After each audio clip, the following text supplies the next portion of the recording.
Welcome to the 14th episode of United Talk, ladies and gentlemen. We just finished up a game against Everton and a great result for the side. And let's get Annie's thoughts on that. Annie?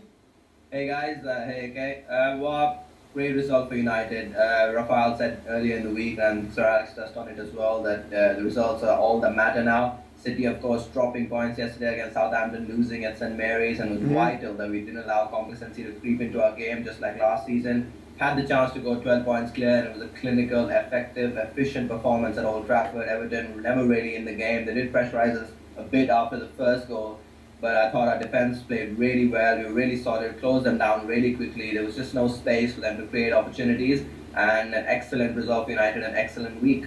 Yeah, exactly. Yes, as you said, 3 wins from 3, as we talked earlier about again with the games against Fulham, Southampton, and Everton.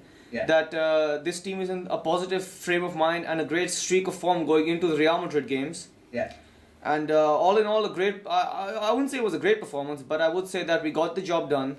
12 points clear now, and a 2-0, a very efficient result. Yeah, I think it was the perfect preparation for Real Madrid because, in a sense, we know the Real Madrid game is going to be really difficult. Madrid, of course, had an easy home game against Sevilla. Ronaldo grabbing another hat trick. Yeah, they won it easily. Performance from him, and they are looking back in form now. But in what we needed was a test of our defense. We needed a tough game, and Everton are a really good team. They proved that earlier on the season when they beat us. They proved that last season when the game against them effectively costed us the title. So Sir Alex not being complacent at all, he made sure that everyone on the team knew that we can't afford to throw it away again. And I thought our performance, the hunger, the way Valencia was tracking back on Baines, Rooney was tracking back on Phil Neville on the right, I thought I just optimized that. And like we said before, excellent result. Yeah, super result. And I think I remember hearing about Alex Ferguson talking about how you'd field a weaker lineup, seeing as we have Real Madrid in the midweek. And then he completely stumped, everyone by fielding was virtually a full strength team.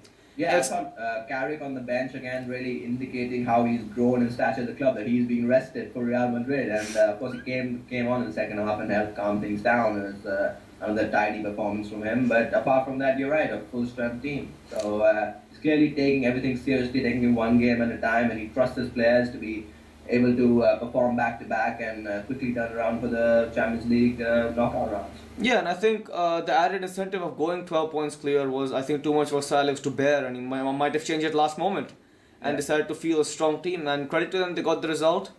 Yeah. And all in all, a decent weekend. Absolutely.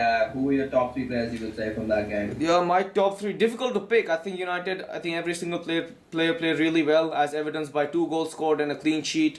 Yeah. All in all, the midfield was dominated by United. Some slick passing, as you said, tracking back by the wingers as well. Yeah. So I'd have to give it to Wayne Rooney. I think put in a shift today, definitely, both in terms of attack and defense. Really was all over the pitch, several key passes. And as you said, he tracked back, helped shackle Phil Neville. Yeah. And I think Everton are best when they're led to play their own game. And I think United really neutralized that threat by containing them in the park. My second top player I thought was Phil Jones. I think he really shackled Marouane Fellaini, who is, I think, easily Everton's most dangerous player right now. Yeah. And great stuff from Phil Jones, who really kept him in his pocket. And although Fellaini is rather physical, Jones ensured that he wasn't able to exert. Great man-marking job, absolutely. Yeah, wasn't able to exert much influence on the game. And for my third, I was a bit tired. I didn't know whether to give it to Valencia for just showing why, despite his lack of form this season, he's still one of the preferred names on the team sheet. Great runs going forward, beating Baines pace for pace every time out, and tracking back and shackling Baines as well, because he's a dangerous player on the attack. Yeah. And I was unsure whether to give it to Valencia or RVP, a goal and assist. Had a few chances they could have put in, made a few mistakes, but all in all, if you look stats-wise, RVP has done the job today. Yeah, definitely. I mean, he was a bit hesitant with his shooting, but I think at the end of the day, again, got us the goal. His, number 20, taking us to title number 20, hopefully. But I agree with your choice. The top 2, I think, was, again, difficult to pick because it's a very good performance by the team as a whole. Rafael was excellent, I thought. Phil Jones, as you mentioned, and Rooney on the left, putting a ship. But I would have to give my top player to Ryan Giggs. He's now scored in 23 consecutive seasons in the league. Hats off to him. Absolutely outstanding and magnificent achievement, and a very calmly taken first goal with his right foot. And he just ran the show. His energy was there for everyone to see. He was just all over the place, closing down Tim Howard quickly. He was tracking back. He was absolutely brilliant. I thought great touches as well. It's really hard to And believe he's secondly, 39. I'd have to give it to Nemanja Vidic. I think we missed that sort of physical presence that he has at the back, and he's slowly Absolutely. trying to come back into form. He was first to every aerial ball. He was just heading everything out, and I thought it was immense. And lastly, as you pointed out, Phil Jones. I think he's going to be my third player. Great job on Fellaini, and real energy in the middle of the park and bursting forward, and able to shackle Fellaini, who was obviously the biggest threat for Everton, considering what happened early in the season when they played us at Goodison Park. Definitely, I really agree with your top three. As I said, it's so difficult to pick one player when the whole team has played that well. Yeah. And I'm really confident for the Real Madrid games. I mean, if this team can put in a performance like this night in, night out, I wouldn't bet against us winning the treble this season. I really hope I haven't jinxed it, by the way. Oh my god. I hope so too. Well, moving on to the rest of the league roundup, and of course, the big result of the weekend, Southampton beating Man City 3-1 at St Mary's, and City really blowing a chance to put some pressure on United before the Everton game. Mhm. What did you make of that performance from Southampton, most importantly? Yeah, a huge result, both for City, United, and Southampton as well. Yeah. This win sees them move to 15th, 6 points Yeah. clear of the relegation places, and City now dropped 12 points behind United. Yeah. And if you look at the game, it was a dismal performance by City. I mean, it wasn't a close thing at all. It could have been more for Southampton. Yeah. A real comedy of errors there. Gareth Barry scoring an own goal when it was simpler just to hack the ball away. Yeah. And Joe Hart really gifting the first goal to Southampton. Yeah. So all in all, a poor performance by City, and as I said before, 12 points clear, 12 points behind United now, and it's really difficult for them to get back into the title race. Yeah, and I think there's real problems in City because Mancini after the game just slamming his players, saying it was just not good enough and the performance was abysmal, and he especially singled out Joe Hart for criticism, saying that he's made so many mistakes this year, and it's not even strange anymore that he's making mistakes because it's become so common. And of course, like you said, the second goal just dropped Ricky Lambert's shot right into Stephen Davis's feet, and they score. And of course, Gareth Barry, I don't know what he was thinking there. Either he has a bet on United winning the title, or he doesn't want he's in a league where someone else has him in his fantasy. Because that is just absolutely abysmal. I don't know what he was thinking. And City really, really shocking. I thought Yaya Toure coming back from the African Cup of Nations would help them. They were struggling against QPR on a 0-0 draw. I thought Yaya coming back would maybe make the difference. But Southampton, all credit to them. And the new manager coming in, Pochettino, he's done a great job. So unlucky not to get a result against United at Old Trafford. Mhm. They really show the spirit against City. Yeah, I think as you said, the manager has done really well. I think he changed up a few things, their tactics, their formation. They've shifted from more of deep lying playmakers to actually a basic 4-2-3-1 formation now.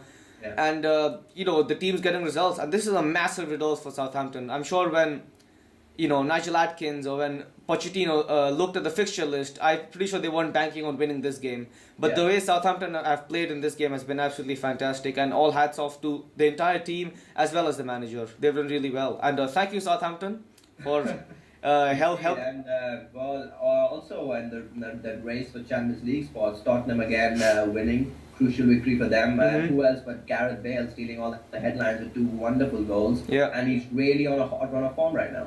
Yeah, definitely. I think Gareth Bale is probably the most informed player in the Premier League right now. Yeah. Just scoring goals and goals and goals, and it's effectively become a one-man team now. It's literally give the ball to Bale and get out of the way. And Yeah. I think the thing about Gareth Bale is it's his inconsistency. Because if you look earlier in the season, he wasn't great. I mean, he wasn't bad, but he wasn't great. But now when he's finally found the form, it would be best for Spurs if they were able to keep him in that streak of form, and Yeah. hopefully challenge for a top 4 spot, because the race this season is quite heated up. There's lots of teams in the mix: Everton, Arsenal, Chelsea, Spurs. So as always, but this season more, I think, because the Premier League has just so much quality in it that every game is a difficult game. There are no easy games. As I'm sure City found out when they played QPR, everyone expected a absolute blowout, but it ended 0-0. Yeah. And I think that's the beauty of the I Premier definitely League. agree with you. I think also key with Tottenham now is that because of what happened last season when they threw away an 11-point lead over Arsenal, they're very careful about the fact that they cannot get complacent. They have to keep picking up points. And I think Villa Spurs is going to ensure that. And of course, the arrival of Lewis Holby gives them certain flexibility. He can shift out of the left and Gareth Bale goes to the centre. It was devastating against Norwich when he did that, went through a run and scored a great goal. So again, but Newcastle, unfortunate, their performances are definitely improving and moved around with the goal yesterday. But Bale making the difference. Exactly. I think for Newcastle, those French imports are settling in very well, I thought. Sissoko scoring twice against Chelsea, and now Gouffran scoring. And I think it's imperative that they settle down quickly, because that's the thing with January transfers. They're actually big gambles. Because if a player doesn't settle down well, they don't have the luxury of the preseason like they do in the summer transfer window. Yeah. And it's all about getting down to business quickly, integrating with the team, and start getting results. And I think despite Newcastle losing this game, I think they should be happy with the way they've played. I mean, if it wasn't for Bale, I doubt Spurs could have gotten anything from the game. And I think Newcastle are definitely on the rise now, and the next few games should be crucial for them. Yeah, and of course, talking about Arsenal, I mean, Tottenham's rivals for that Champions League spot. Arsenal had a difficult game away at Sunderland, but winning 1-0, which is rare for them, and actually going down to 10 men after Carl Jenkinson was sent off. Exactly. But I think their defense actually played really well, and especially Sanya, who's been getting a lot of criticism lately, is really poor against Chelsea. But he and Koscielny, I thought, had really good games, and they held on for the clean sheet and got the vital 3 points. Cazorla, of course, with a goal early on in the first half. What did you make of that game? That's the thing about Cazorla. I love him. I love him to bits. He is perfectly two-footed. He's very creative. He's pacey, and he can play in pretty much any attacking midfield position. But what's happened with Cazorla this season? He's shown flashes of brilliance, and he hasn't been able to exert himself on games as much as he'd like to. And he's not been able to make himself into an integral part of the Arsenal team. Like, for example, Luis Suarez has, who just arrived from Liverpool 2 seasons ago, if you look at it. And he's already become such a big part of the team. I think Cazorla has been unable to make that impact. But, since it's his first season, I'm pretty sure he'll settle down and play better for the team. And, it's not like he's not been playing well. He's popping in with crucial goals now and then, as evidenced by the last game. And I think, all in all, a good result for Arsenal. Yeah. Definitely. Okay, fine. We've got a big game coming up on Wednesday against Real Madrid at the Santiago Bernabeu. Your prediction for the game, Annie? Well, as you said, I mean, this is the biggest game of our season so far. There's absolutely no doubt about it. It's going to be an incredible game of football, and very difficult to predict what's going to happen. The optimist in me says we can get a result at the Bernabeu, whether that's a scoring draw or a goalless draw or a win. I'm not sure. But pessimist in me says that we might lose this game narrowly. I'd have to go for a 2-1 loss for United. It's actually a pretty smart guess. I mean, if you look at the way Madrid played at the weekend against Sevilla, I think you wouldn't bet on them not to score goals. Yeah. But the thing about Madrid is, the main thing United have to do is not play Madrid's game. United need to play their own game. Which I've noticed this season has been more and more like Barcelona's. You've got short little 3-man passing games, making triangles all over the pitch, tiring out opposition players. And then perhaps a long ball or two sent up to RVP. So I think if United can play their own game and stifle Real Madrid's midfield, I think United can come away with a positive result. I'm going for the optimistic side of things. I'm going for 2-1 for United. I think RVP should score, as he has done so often this season. But I'm really afraid of what Ronaldo will do if he has a fiery game, and I'm sure he'll be pumped up playing his old team, his old players, his old manager, and I'm hoping he doesn't have too good of a game, because despite whatever Ronaldo is, I mean, I still respect him as a player, and I'm still wary of him as a player. So all in all, I think a 2-1 win for United. Great stuff. Well, I hope you're right on that and I'm wrong. But lastly, guys, as usual, a bit of promotion. Hope you're enjoying the videos and the reviews of the games. Please get involved and let us know what you'd like us to discuss through comments or by letting us know on Twitter, United Talk 19, and on our page on Facebook. And see you guys after the Real Madrid game. See you guys.